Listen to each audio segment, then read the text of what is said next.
नमस्कार, मैं न्यूज में आपका स्वागत है। मैं हूं शरद अवस्थी। भारत वीरों की भूमि है।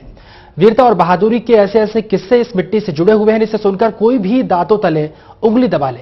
लेकिन आज का दिन कुछ खास है, क्योंकि आज का दिन याद किया जाता है वीरता की ऐसी कहानी के लिए जिसकी देश क्या दुनिया में भी कोई दूसरी मिसाल नहीं। सोचकर देखिए, क्या पुलिस की एक कंपनी किसी देश की आर्मी की एक ब्रिगेड को परास्त कर सकती है? लेकिन भारत की मिट्टी ऐसे वीरों को पैदा करती है जो ऐसे कमाल कर सकते हैं। आज हम बात करेंगे ऐसे ही योद्धाओं के पराक्रम की, उनकी देशभक्ति की और देश के लिए उनके त्याग के जज्बे की। आज हम आपको सुनाएंगे वीरता की ऐसी कहानी जिसे सुनने के बाद आप इन जवानों को खड़े होकर सलाम करेंगे और आपको गर्व होगा अपने देश के इन पराक्रमी योद्धाओं पर। हम आपको यह भी बताएंगे कि विपरीत परिस्थितियों में किस तरह से ये जवान देश के अलग अलग हिस्सों में देश की सेवा में जुटे हुए हैं। शौर्य दिवस पर MH1 न्यूज के साथ आप भी सलाम कीजिए देश के इन जाबाजों को।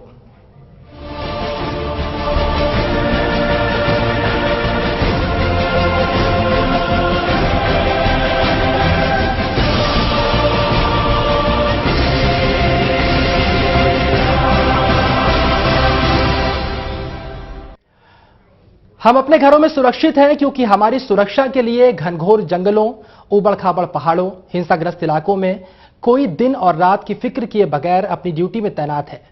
आज इन जवानों और अफसरों की वीरता की कहानी हम आपको सुनाएंगे और यह बताने के लिए हमारे साथ खास मेहमान भी जुड़े हुए हैं कि कितनी मुश्किल परिस्थितियों में पूरी लगन और मेहनत के साथ ये जवान अपने फर्ज को बखूबी निभा रहे हैं। हमारे इन खास मेहमानों के साथ वीरता की कई कहानियां भी जुड़ी हुई हैं। हमारे साथ स्टूडियो में मौजूद है x IG CRPF VPS Pawar साहब, आपका बहुत बहुत स्वागत। पवार साहब, DIG CRPF श्रीमती नीतू सिंह जी भी हमारे नीतू जी जुड़े हैं, आपका भी बहुत बहुत स्वागत। इसके अलावा हमारे साथ मौजूद है शौर्य चक्र विजेता deputy commandant RK Singh ji और हमारे साथ उनकी वाइफ भी इस पूरी चर्चा में जुड़ेंगी, डॉक्टर रत्ना सिंह जी, आपका भी बहुत बहुत स्वागत इस पूरी चर्चा में। हम इन खास मेहमानों से खास बातचीत करेंगे, लेकिन पहले देख लेते हैं वीरता की वो कहानी जिसकी देश क्या दुनिया में भी कोई मिसाल नहीं मिलती और जिसकी वजह से आज के दिन को शौर्य दिवस के रूप में मनाया जाता है। आप भी देखिए क्या हुआ था आज से 50 साल पहले कच्छ के रण में, किस तरह से CRPF की एक कंपनी ने पाकिस्तान आर्मी की एक ब्रिगेड के छक्के छुड़ा दिए थे और अपने देश की सीमा की रक्षा की थी। भारत के इतिहास में वीरता और पराक्रम की अनगिनत कहानियां दर्ज हैं। हर कहानी हमें प्रेरणा देती है, लेकिन कुछ कहानियां ऐसी होती हैं जो तारीखों को यादगार बना देती हैं।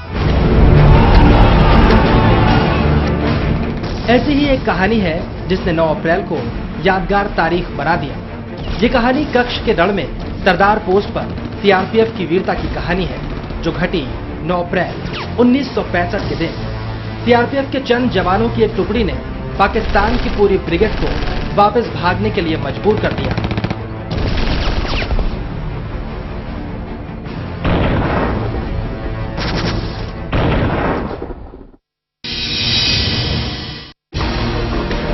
गुजरात के रण ऑफ कच्छ में पाकिस्तान में घुसपैठ के लिए कंजरकोट डीन ने अपनी पोस्ट स्थापित कर ली थी।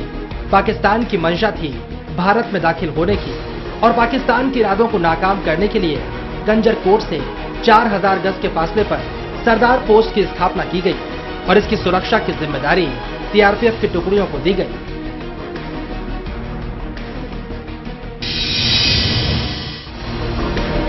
पाकिस्तान को लगा पोस्ट की सुरक्षा में भारतीय सेना तैनात नहीं, ऐसे में यहां से घुसपैठ की जा सकती है और 9 अप्रैल 1965 की सुबह पाकिस्तान की पूरी एक ब्रिगेड ने करीब 3:30 बजे सरदार पोस्ट की ओर कूच कर दिया। इस ब्रिगेड के साथ मौजूद थी 25 तोपें भी।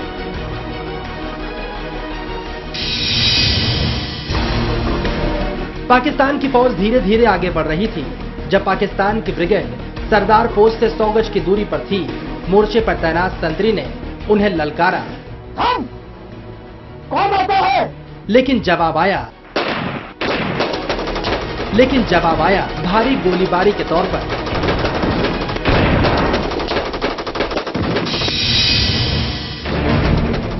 जंग छिड़ चुकी थी। फौरन मोर्चे पर जवान तैनात हो गए और पाकिस्तानी सेना की ब्रिगेड से CRPF की एक कंपनी का मुकाबला शुरू हो गया।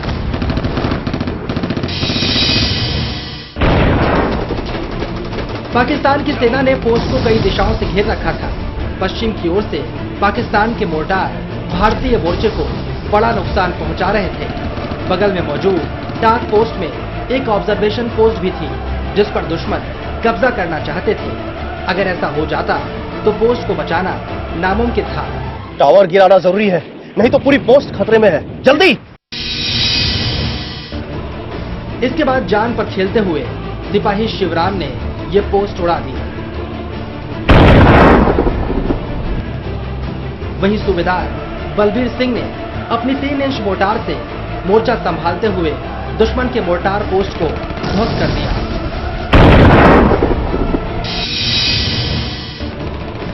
लेकिन ब्रिगेड का मुकाबला करने के लिए पोस्ट पर हथियार सीमित थे। इसके बाद एक योजना बनाई गई। सरदार पोस्ट से फायरिंग बंद कर दी गई।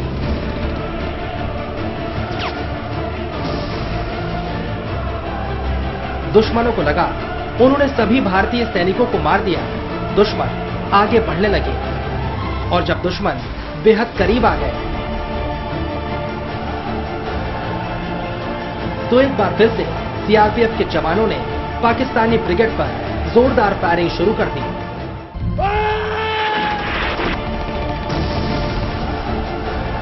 इसके बाद दुश्मनों के पांव उखड़ गए।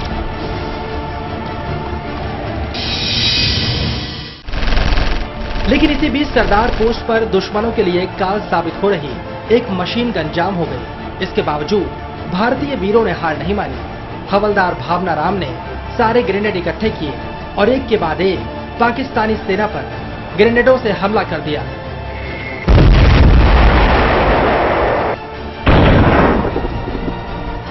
पाकिस्तानी सेना के पास भागने के अलावा कोई चारा नहीं बचा था। सीआरपीएफ की एक टुकड़ी ने पाकिस्तान की पूरी ब्रिगेड को सुबह 3 बजे से शाम को 5 बजे तक रोक कर रखा। भारतीय सेना के आने तक सीआरपीएफ के जाबाज मोर्चे पर डटे रहे। पाकिस्तान के 4 सैनिकों को जिंदा पकड़ा गया, जबकि 34 पाकिस्तानी सैनिकों को भारतीय वीरों ने ढेर कर दिया।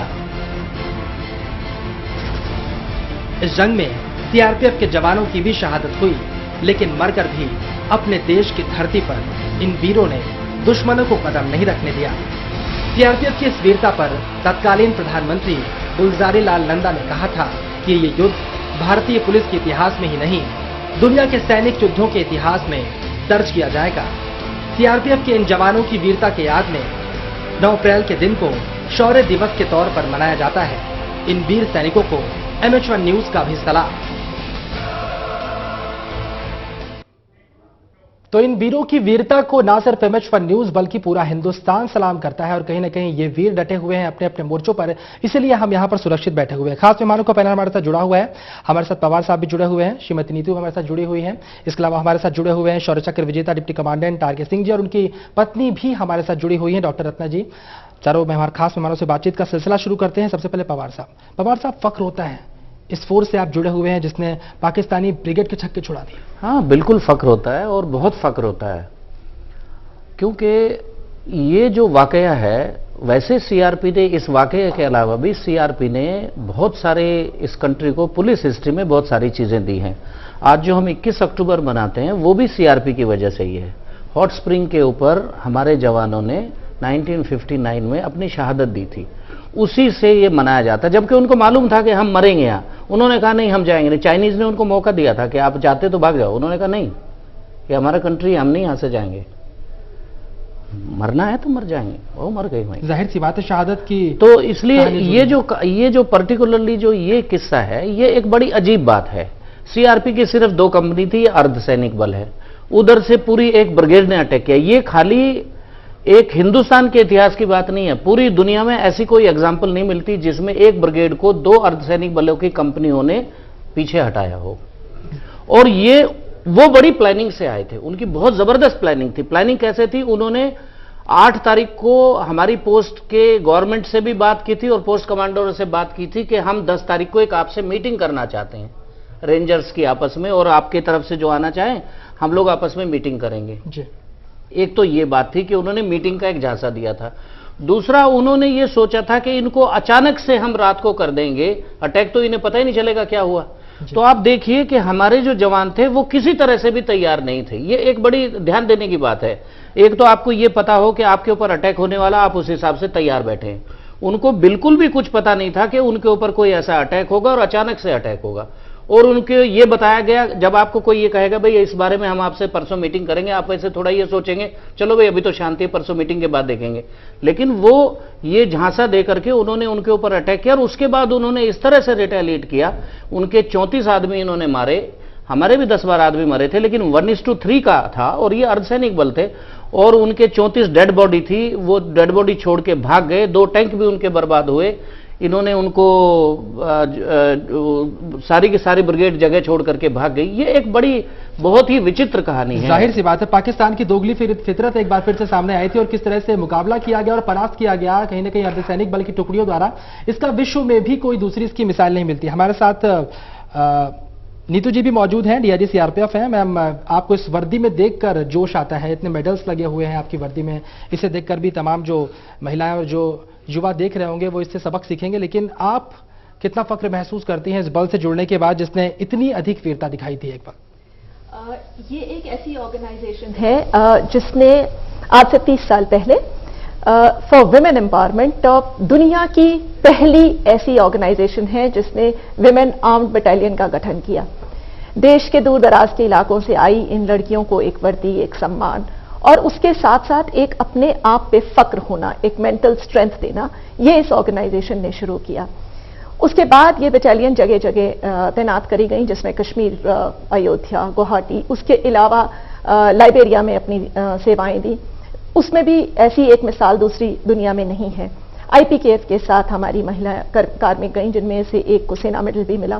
पीपीएमजी, पीएमजी, इस तरीके की कई मेडल्स से इस बटालियन को भी नवाजा गया।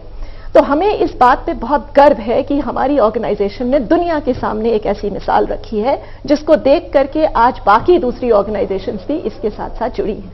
जाहिर सी बात है और ये कहीं ना कहीं तमाम युवाओं को प्रेरित करने वाली चीज है। और तमाम महिलाएं अगर नीतू जी को देखती होंगी तो कहीं ना कहीं लगता होगा कि ये वर्दी खुद भी पहने और वीरता के तमाम किस्से भी जुड़े हुए हैं नीतू जी से और कहीं ना कहीं किताबें लिख चुकी हैं, इतनी ज्ञान का भी अथाह भंडार है। हम तमाम बातें उनसे करेंगे, लेकिन इस वक्त हमारे साथ एक खास मेहमान और जुड़े हुए हैं। शौर्य चक्र विजेता डिप्टी कमांडेंट आर के सिंह जी भी हमारे साथ जुड़े हुए हैं। सर, आपने भी बहादुरी के इतने किस्से आपके साथ जुड़े हुए हैं और शौर्य चक्र जो आपकी वर्दी पर चमक रहा है, इसे देखकर तो कहीं ना कहीं किसी का भी जो दिल है वो फक्र से भर जाता है। क्या कहेंगे इस वीरता, आपकी वीरता के बारे में हम बातचीत करेंगे, लेकिन इस वीरता के बारे में आप क्या कहेंगे जो 50 साल पहले सीआरपी ने दिखाई थी?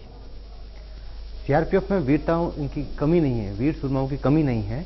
हमेशा अपने काम को टास्क करने के लिए लगे रहते हैं। किसी मजहब से या किसी से कोई इनका कंसर्न नहीं, अपना केवल है कि एक देश के लिए अपना काम करना है, उसके लिए हम लोग काम करते हैं। तो बिल्कुल यहाँ पर तमाम मजहब के लोग इकट्ठे होते हैं। कहीं ना कहीं फौज होती है, पवार साहब आपसे ये सवाल करूंगा, कहीं ना कहीं फौज होती है, अलग अलग राज्यों से लोग आते हैं, अलग अलग धर्म के लोग आते हैं और मिलकर कहीं ना कहीं देश के लिए काम करते हैं। ये भी संदेश देती है सीआरपीएफ। ओ यस, बिल्कुल बहुत अच्छा संदेश देती है और कभी आपको ऐसा लगेगा ही नहीं कि कोई अलग अलग जगह से आया। इतना इंटरमिक्स इतना अच्छा है, एक दूसरे के लिए इतनी अच्छी भावनाएं है। वहां कोई इस किस्म की धर्म, जाति, प्रदेश का कोई सवाल ही नहीं उठता है।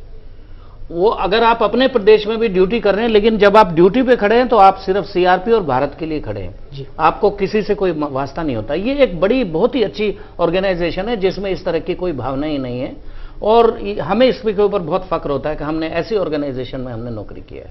तो बिल्कुल, वक्त और छोटे से ब्रेक का है, लेकिन ब्रेक के बाद हम आपको दिखाएंगे एक ऐसी खास चीज, इस पूरी कहानी के बारे में दिखाएंगे, ऐसे शूरवीर से आपको मिलाएंगे जिसकी वीरता की कहानी सुनने के बाद आप कहीं ना कहीं दांतों तले उंगली दबाने के लिए मजबूर हो जाएंगे। हम आपको दिखाएंगे किस तरह से एक पैर पूरी तरह से नष्ट होने के बावजूद किस तरह से एक शूरवीर वीर योद्धा जो था वो लगातार डटा रहा नक्सलियों के सामने और शौर्य चक्र उसने किस तरह से जीता। इस ब्रेक के बाद पूरी कहानी।